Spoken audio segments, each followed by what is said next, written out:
Sunt Iulia Brătfălean-Igna, fac parte din familia Transilvania College de mai bine de 15 ani, ca profesor de matematică și parte din echipa managerială. Ce înseamnă well-being pentru mine de când sunt în Transilvania College? Asta ar fi întrebarea la care aș încerca să răspund. Păi, aș putea spune că well-being este o reașezare a raportării întregii comunități Transilvania College, adică profesori, personalul administrativ, elevi, părinți și a mea personală. Deci o reașezare a tuturor față de cum ne raportăm la valorile fundamentale, la valorile universale și la valorile noastre. Și această reașezare, de fapt, e un proces care e lung, nu e ușor. Și aș putea să identific aici câteva etape ale acestui proces. Ar începe, să zic așa, pentru mine a început cu un mic cutremur, cu o mică zdruncinare a ideii că după toată experiența mea de viață, concluziile mele sau convingerile mele sau felul meu de a fi sunt așa cum trebuie să fie. Am început să mă întreb, am început să pun sub semnul întrebării anumite credințe ale mele în această privință și asta a generat așa un dezechilibru, să zic, la început. Asta ar fi fost o prima etapă. După care a urmat o etapă în care efectiv am simțit nevoia să mă deschid și să încerc să înțeleg, să am această dorință de a afla ce se ascunde în spatele tuturor acestor experiențe de viață sau modul în care reacționezi în anumite situații, cum răspunzi la anumiți stimuli din exterior, în relațiile tale cu ceilalți, în familie, în tot ceea ce faci, de fapt. Și asta a fost o etapă în care pot să spun că am învățat să privesc cu curiozitate și cu încredere că la ce aș putea să aflu, cum aș putea să-mi lămuresc lucrurile și să îmi readuc echilibrul pe care, să zic, l-am pierdut prin prima etapă. După care a urmat o perioadă și mai grea, pentru că aflând lucruri, citind, informându-mă și așa, mi-am dat seama că ar trebui să fac niște schimbări și că schimbările acestea nu vin ușor. De multe ori e nevoie să treci prin anumite momente de disconfort. În primul rând trebuie să accepti sau să vezi și să accepti lucrurile care nu sunt bune, să zic așa, adică le observ că nu sunt bune, că ai vrea să le schimbi, că ți-ar aduce mai mult folos dacă ar fi altfel. Și acceptarea aceasta vine cu un pic de efort, cu un pic de disconfort, pentru că numai așa poți să ajungi să depășești situațiile. Și abia după ce treci de această etapă, în sfârșit, se luminează lucrurile, să zic așa, și încep să se reașeze, încep să aibă sens, să se lege unele cu altele și să-ți aducă acea stare de liniște și de echilibru și de, nu știu, de siguranță interioară, că în sfârșit ești pe direcția cea bună pentru tine, adică pentru propria ta stare de bine, pentru well-being. Cam așa a arătat procesul acesta pentru mine și ce am învățat în acest proces au fost foarte multe lucruri. Deci, în primul rând, am învățat că schemele cognitive, mentale, pe care ți le formezi în timp, ca un răspuns, hai să zic, nesănătos sau doar adaptat pe moment la niște stimuli care vin către tine încă din copilărie și pe parcursul vieții. Aceste scheme mentale sunt de multe ori în detrimentul tău. Adică înlănțuirea aceasta a gândurilor pe care mintea ta o parcurge transformând-o într-un fel de model, într-un fel de pattern, nu este întotdeauna în favoarea ta și ea vine din faptul că ai încercat să faci față anumitor situații pe moment și apoi lucrurile astea s-au generalizat și în loc să găsești o situație sau să ieși din confortul sau din starea asta de cumva confort prin neasumarea ideii de schimbare sau a ideii de a înțelege mai bine lucrurile, ci doar,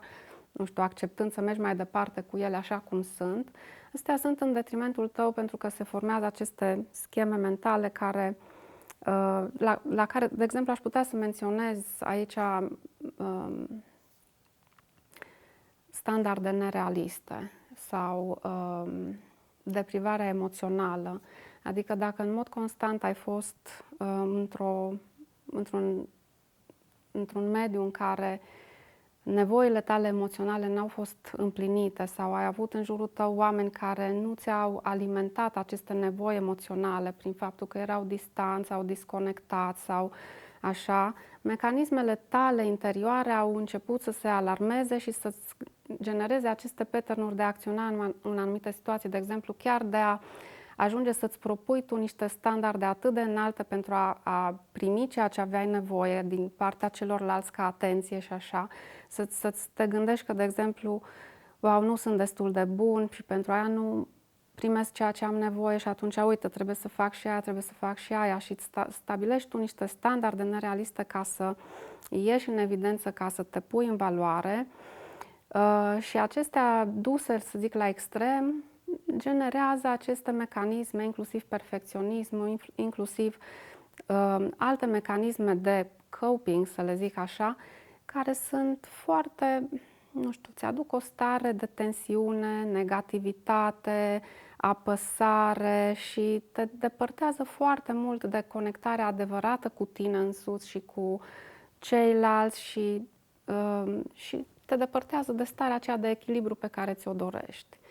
Deci astea ar fi schemele mentale. Am învățat foarte mult despre ele și în momentul în care am ajuns să le înțeleg și să mă înțeleg pe mine, a fost un mare, mare câștig, deci așa o mare eliberare care apoi te ajută să te duci mai departe cu deschidere. Am învățat ce înseamnă să pui limite sănătoase în relațiile tale cu adulții, cu colegii, cu cei din familie, cu proprii tăi copii sau cu copiii de la școală.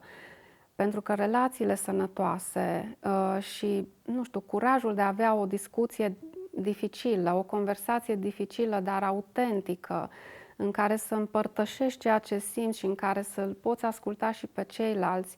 Deci aceste lucruri stau la baza încrederii, la baza unei interrelaționări autentice și bazată pe valori. Am studiat destul de mult ce înseamnă agilitatea emoțională și mi-a plăcut foarte mult acest subiect pentru că am găsit în cadrul acestui concept foarte multe instrumente utile care să te ajute să te înțelegi mai bine și să știi ce să faci mai departe în anumite situații. Ce este agilitatea emoțională? Este de fapt această, nu știu, competență, această abilitate a ta de a te uita la lumea ta interioară, de a fi prezent acolo pentru tine, să-ți vezi trăirile, să-ți vezi emoțiile, să-ți vezi gândurile și să le accepti și să încerci prin curiozitate și chiar prin bunătate să fii tu prezent pentru tine. Asta ar fi, să zicem așa, o primă, nu știu, abordare sau o primă exprimare a agilității emoționale. Sigur că de aici, de la această fază în care ajungi să-ți accepți emoțiile cu bunătate și cu înțelepciune, să zic așa, urmează alți pași care să te ajute să faci față anumitor situații, dar Aș zice că printre cei mai importanți pași sau lucrurile care m-au ajutat pe mine cel mai mult au fost să înțeleg că pot să mă desprind din acest mecanism al gândurilor, că pot să le interoghez, să le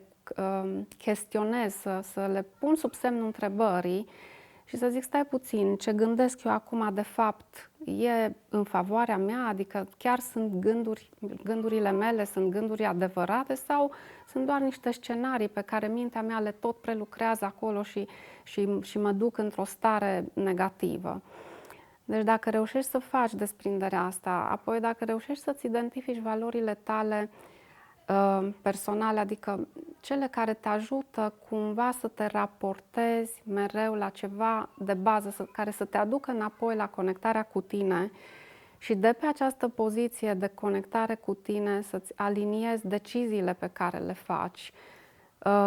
Asta îți aduce foarte multă liniște. Deci dacă, de exemplu,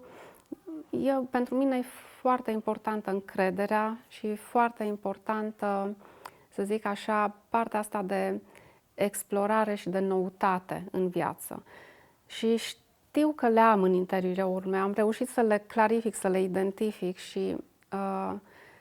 ele mă ajută în momentul în care am de luat o hotărâre mai dificilă, o decizie mai importantă. Dacă reușesc să mă aliniez cu valorile mele și să zic, ok, îmi servește mie, deci din punct de vedere al dorinței mele de a avea noutate, de a fi provocată, de a studia, de a cerceta, nu numai în profesie, dar și în ceea ce fac, în felul în care trăiesc, îmi servește, mă ajută, atunci decizia pe care o iei cumva, o iei cu liniște interioară. Deci toate lucrurile se aliniază și se liniștește și ajungi la acea stare de bine. În tot procesul ăsta a fost incredibil, adică în primul rând a fost incredibil că s-a întâmplat, că se întâmplă la noi în școală,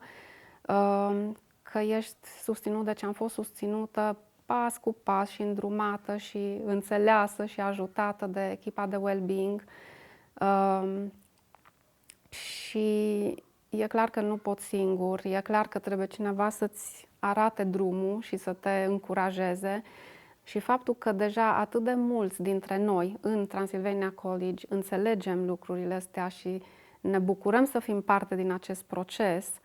mi se pare nemaipomenit. Deci, în ultimii 2-3 ani, de când lucrurile au început să meargă în direcția aceasta, am câștigat în starea mea interioară foarte multă claritate, înțelegere, echilibru, care mă ajută enorm în toate direcțiile, în școală, cu elevii, cu colegii, cu familia mea, cu proprii mei copii. Deci pot să spun că e într-adevăr stare de bine.